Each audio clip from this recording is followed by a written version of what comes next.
새로운 도약을 꿈꿉니다. 기사회생TV 김윤수 변호사입니다. 개인 파산을 하면 면책받기 위해서 반드시 한 번은 거쳐야 되는 관문이 있습니다. 그건 바로 개인 파산 관제인과의 면담인데요. 파산 관제인은 개인 파산 사건을 조사하고 법원에 보고서를 제출하는 사람으로 우리가 파산 면책을 받는데 정말 중요한 역할을 하는 분입니다. 이런 파산 관제인과의 면담에서 잘못해서 실수라도 하게 되면 면책 불허가를 받을 수도 있는데요. 그래서 오늘은 개인 파산에서 파산 관제인과 면담할 때 어떻게 대응을 하면 무사히 면책을 받을 수 있는지 그 꿀팁을 낱낱이 공개해 드리겠습니다.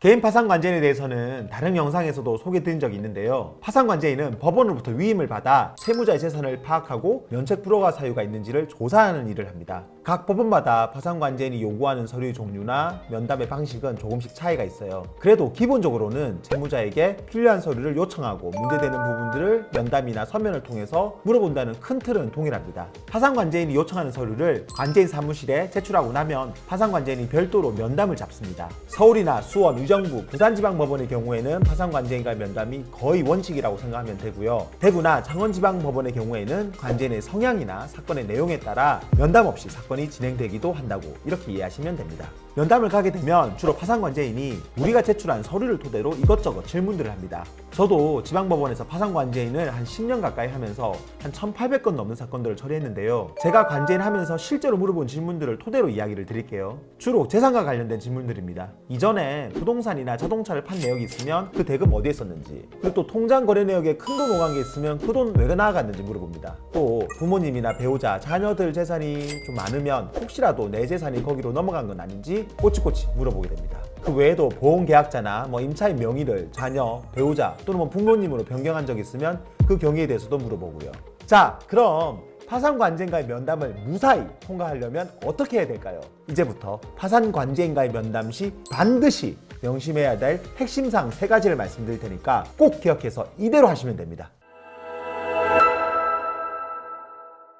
첫 번째, 파산 관제인이 사전에 요청한 서류를 반드시 미리 제출하고 면담에 가야 합니다. 파산 관제인은 채무자가 제출한 자료를 토대로 면담을 하고 제1회 채권자 집행 전까지 관제인 보고서라는 걸 법원에 제출하게 되는데요. 만약에 채무자가 요청 자료를 안 내거나 늦게 내면 이 관제인 보고서를 제때 쓸 수가 없습니다. 그런데 파산 관제인은 한 달에만 해도 수십 건의 사건을 법원으로부터 배당을 받아서 처리를 하는데요. 이렇게 자료를 제대로 안 내는 채무자의 사건은 관제인 입장에서는 엄청난 골칫거리 사건이 됩니다. 저도 파산 관제를 하면서 자료를 안 내는 사건들 처리가 정말 힘들었습니다. 만약에 관제인과 면담을 가기 전까지도 요청 자료를 제대로 안 냈다면 파산 관제인에게 너무나도 안 좋은 인상을 주게 되는 거죠. 그러니까 당연히 파산 관제인과의 첫 면담에서 좋은 인상을 주려면 관제인이 사전에 요청한 자료를 반드시 준비해서 미리 제출하고 가야 된다는 겁니다. 두 번째는 파산 관제인과 면담하면서 절대로 거짓말을 해서는 안 됩니다. 다른 영상에서도 이야기했는데 끝까지 속일 자신이 없으면 거짓말은 시작도 하지 않는 게 낫습니다. 일부러 이야기를 꾸며내는 거짓말을 할 바에야 그냥 잘 모르겠다, 오래돼서 기억이 안 난다 이렇게 이야기하는 게 차라리 낫습니다. 파산 관제인은 적게는 수백 건, 많게는 수천 건의 파산 사건을 조사한 변호사들입니다. 그런 분들을 파산 처음 하시는 채무자가 속인다는 건 사실상 어렵습니다. 운이 좋게 거짓말이 통할 수도 있지만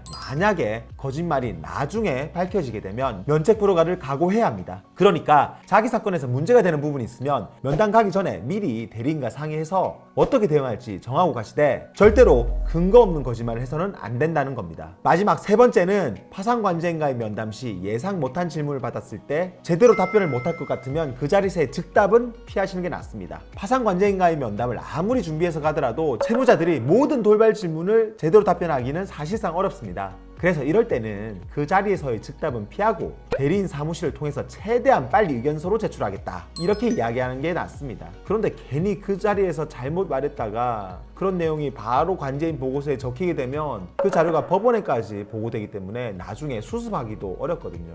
그러니까 정확히 모르거나 기억이 안 나는 부분은 바로 말하지 말고 최대한 빨리 자료를 내겠다 이렇게 이야기하는 게 낫다는 겁니다. 이후에 면담이 끝나고 변호사 사무실에서 관제인 질문을 검토한 다음에 관제인 사무실에 의견서를 제출하면 그래도 어느 정도 설명이 가능하게 됩니다.